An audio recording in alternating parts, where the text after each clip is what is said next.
Hello and welcome to my channel Education Senses which creates a sense to do something good and big. So आज की class में हम शुरू करने वाले हैं accountancy volume 3 of part B accountancy chapter number 1 chapter number 2 3 4 5 and 6 theory plus practicals. इस channel पे आपके सारे बेसिक कॉन्सेप्ट्स क्लियर किए जाएंगे। हर एक टॉपिक से रिलेटेड जो आपकी बुक में 2-3 क्वेश्चंस गिवन है उनको करवाया जाएगा, इम्पॉर्टेंट मार्क करवाया जाएगा और जो रिटन हैंड नोट्स हैं वो भी प्रोवाइड किए जाएंगे। So let's begin with the chapter. Volume number 3 का number 4 chapter that is common size statement. हमने लास्ट वीडियो में जो चैप्टर 3 स्टडी किया था उसमें हमने कंपैरेटिव स्टडी किया था which was about balance sheet and profit loss statement and profit loss. Common size statement भी एक तरीके का कंपैरिजन होता है, बट कंपैरेटिव में एक ही कंपनी के बारे में 2 अलग अलग साल दे रखे होते हैं या फिर एक कंपनी होती है उनके अलग अलग सालों के बारे में जो एसेट्स होते हैं, लाइबिलिटीज़ होती हैं, एक्सपेंस होते हैं, इनकम होते हैं, उनको कंपेयर किया जाता है। कॉमन साइज में क्या होता है, एक कंपनी सिंगल कंपनी के कंपैरिजन भी बोल सकते हैं या फिर 2 अलग अलग कंपनीज़ के कंपैरिजन भी बोल सकते हैं। फॉर एग्जांपल हम जो अपना क्वेश्चन करने वाले हैं वो सिंगल कंपनी से रिलेटेड है, बट चैप्टर 4 बहुत ही छोटा है जिससे रिलेटेड 3 मार्क्स का क्वेश्चन पूछा ही जाता है। पेपर में कंपैरेटिव और कॉमन साइज में से ऑप्शन होता है कि या तो आप कंपैरेटिव वाला क्वेश्चन अटेम्प्ट कर सकते हो या कॉमन साइज वाला, एंड समटाइम्स इट हैपेंस कि आपको सिर्फ कंपैरेटिव दे रखा होगा तो आपको दोनों को अच्छे से प्रिपेयर करके चलना है, कॉमन साइज भी और कंपैरेटिव भी। कंपैरेटिव में आई टोल्ड यू कि उसमें हम एक कंपनी के 2 अलग अलग सालों को करते हैं। कॉमन साइज में भी ऐसे ही होता है, बट कंपैरेटिव में 2 अलग अलग कंपनीज पूछी जाएँ ऐसा इम्पॉसिबल है, बट कॉमन साइज में जैसे हम जो इलस्ट्रेशन के थ्रू आपको एक्सप्लेन करने वाले हैं वो ये इलस्ट्रेशन नंबर 1 है। आपकी बुक में, आप ही की बुक में क्वेश्चन आपको मिल जाएगा। फॉर एग्जांपल की इलस्ट्रेशन नंबर 3 है, इसमें हमारे पास जी लिमिटेड एंड एल लिमिटेड करके 2 कंपनीज दे रखी हैं। इन दोनों कंपनीज का कंपैरिजन शो कर रखा है, तो कॉमन साइज में 2 कंपनीज के बीच भी कंपैरिजन शो कर सकता है। तो हम अपने क्वेश्चन को कंटिन्यू करने के लिए एक इलस्ट्रेशन लेंगे सो दैट आपको बेसिक कॉन्सेप्ट समझ आ जाए। कंपैरेटिव में आपको याद होगा हमने 4 कॉलम बनाए थे, सिमिलरली हमने कॉमन साइज में भी 4 कॉलम्स बनाए हैं। पर्टिकुलर्स है, नोट्स टू अकाउंट है जिसको आप नोट्स नंबर भी बोल सकते हो। फिर उसके बाद 2 साल दे रखे 2024 2025। हम कंपैरेटिव में जो 3rd कॉलम था वो बनाते थे B-A विच वॉज C जिसको हम एब्सोल्यूट डिफरेंस बोलते थे, एंड 4th कॉलम बनते थे जिसमें परसेंटेज होती थी। कॉमन साइज में ऐसा नहीं होगा, कॉमन साइज में 2024 के टर्म्स आ जाएंगे और उसी का परसेंटेज आएगा। हमारे पास जो क्वेश्चन दे रखा है इक्विटी शेयर कैपिटल ये वाला, हम ये बैलेंस शीट का कर रहे हैं। नीचे लिखा हुआ है you required to prepare a common size balance sheet. तो हम क्या करेंगे, हमने चैप्टर नंबर 1 और 2 की वीडियो में कॉमन साइज बैलेंस शीट कैसे प्रिपेयर करते हैं वो स्टडी किया था।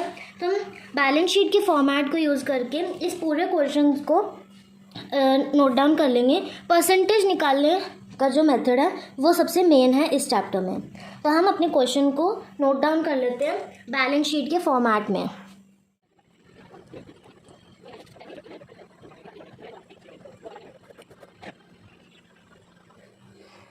अपने पूरे क्वेश्चन को कॉपी डाउन करने के बाद हमने एक चीज़ नोटिस करी, जैसे कंपैरेटिव में प्रीवियस ईयर को आगे लिखा जाता है एंड करंट ईयर को बाद में। सिमिलरली प्रीवियस ईयर पहले आएगा और करंट ईयर जो है वो बाद में आएगा।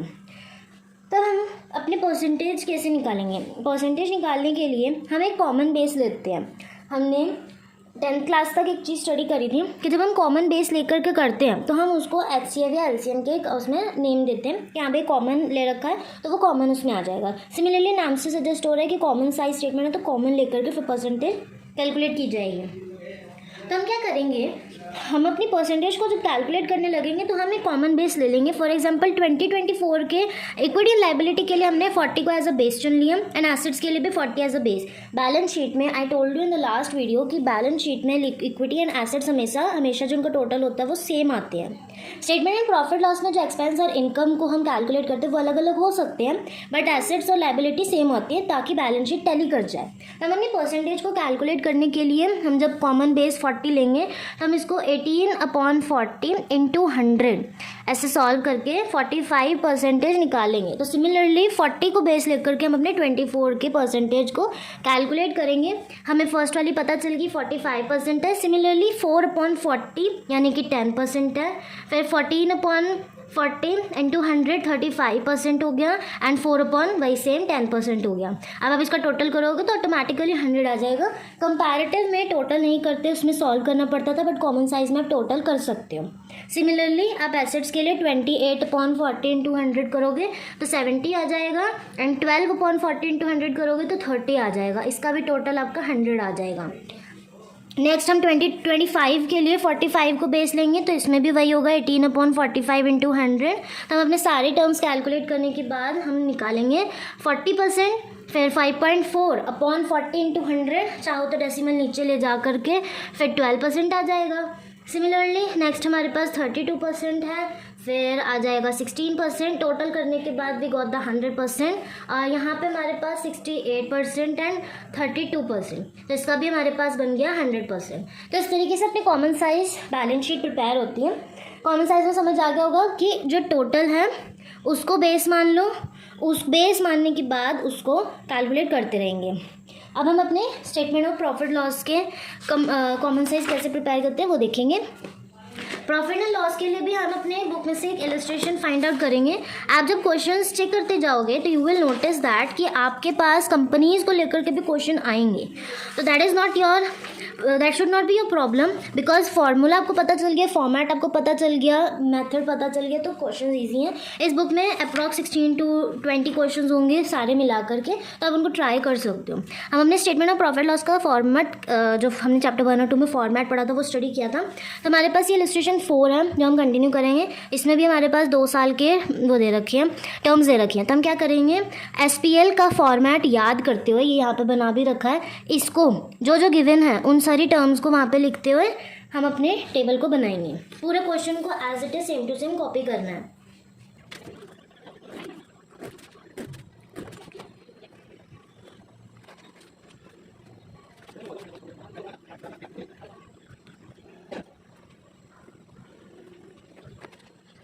ओवरऑल क्वेश्चन को कॉपी करने के बाद सिमिलरली जैसे हमने बैलेंस शीट में किया था उसी तरह से एक कॉमन बेस ले लेंगे। कॉमन बेस के इन द सेंस है कि हमने जैसे रेवेन्यू फ्रॉम ऑपरेशन निकालना है, तो रेवेन्यू फ्रॉम ऑपरेशन नाम से पता चल रहा है कि इनकम है। तो इनकम में हमें सिर्फ एक चीज़ दे रखी है कि रेवेन्यू फ्रॉम ऑपरेशन है, तो उसमें कॉमन बेस लेने की जरूरत नहीं है। 10 लाख अपॉन 10 लाख रफली अगर करके देखें तो 10 लाख अपॉन 10 लाख इंटू 100 करेंगे तो हमारे पास 100 ही आ जाएगा। 10 लाख अपॉन 10 लाख, 10 लाख तो 10 लाख कट गया तो हमारे पास यहाँ पे 100% आ गया।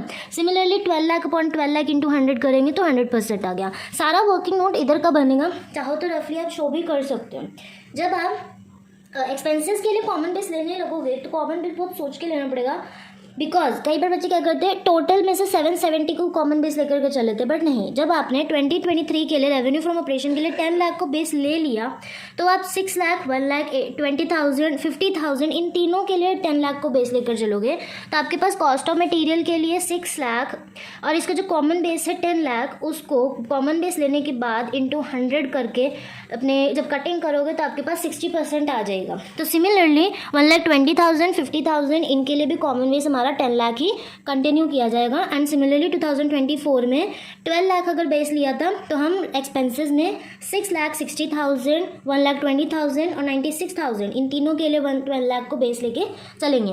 जब हम डिवाइड करेंगे तो हमें नीचे इस वाले का पता चल गया 60% है। फिर उसके बाद 1,20,000 अपॉन 10 लाख इंटू 100 कटिंग हो जाएगी 12%, 50,000 upon 10 lakh into 100 5%। Similarly 6,60,000 upon 12 lakh into 100 that means 55%। फिर उसके बाद आता है 1,20,000 अपॉन 12 लाख इंटू 100 कट जाएगा, ये तो 12 से 12 100 और 1 लाख कितना हो जाएगा 10। फिर उसके बाद 96,000 अपॉन 12 लाख इंटू 100 8%। इनका टोटल करेंगे, यहाँ का टोटल करने की ज़रूरत नहीं है क्योंकि इनकम एक अलग कॉन्सेप्ट है। एक्सपेंस का टोटल करेंगे तो हमारे पास आएगा 77 और ये बन जाएगा हमारे पास 73। इसमें टोटल आप डायरेक्टली भी कर सकते हो, सॉल्व करने की ज़रूरत नहीं है। सॉल्व भी करोगे तब भी सेम बनेगा, 77 अपॉन 10 लाख इंटू 100 तो 77 ही बनेगा। इसके बाद अगर नहीं भी करना तो आप टोटल करके भी देख सकते हो, 2 + 5 7 एंड 6 + 1 7।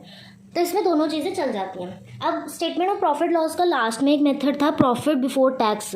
प्रॉफिट बिफोर टैक्स कैसे निकलते हैं, 1 - 2, हम 1 - 2 करेंगे तो हमारे पास आ जाएगा 2,30,000, फिर आ जाएगा 3,24,000। और परसेंटेज निकालने के लिए चाहो तो कॉमन बेस लेकर के कर लो, अदरवाइज माइनस भी कर सकते हो, तो हमारे पास बन जाएगा 23% एंड 27%। तो ये था आपका common size of profit loss. लेकिन अगर क्वेश्चन में टैक्स दिया होता है तो हम इसमें से उतना टैक्स माइनस कर देंगे, और जब प्रॉफिट आफ्टर टैक्स होता है तो माइनस करने के बाद प्रॉफिट आफ्टर टैक्स आ जाता है। ठीक है, तो ये था आपका common size of profit and loss. और हमने बैलेंस शीट का कंप्लीट करा। इस चैप्टर में बैक एक्सरसाइज में बहुत सारे क्वेश्चंस हैं इंक्लूडिंग इलस्ट्रेशंस। आप चाहो इनको कंटिन्यू करके अपने क्वेश्चंस और अपने फॉर्मेट्स को कंटिन्यू कर सकते हो। कोई भी डाउट होगा तो आप कमेंट सेक्शन में टेक्स्ट कर देना, उससे रिलेटेड एक क्वेश्चन की वीडियो बना करके डाउट क्लियर कर दिया जाएगा। कंप्लीट हैंड रिटन नोट्स के लिए कमेंट में टेक्स्ट करना है, then you will be provided with the WhatsApp number and QR code.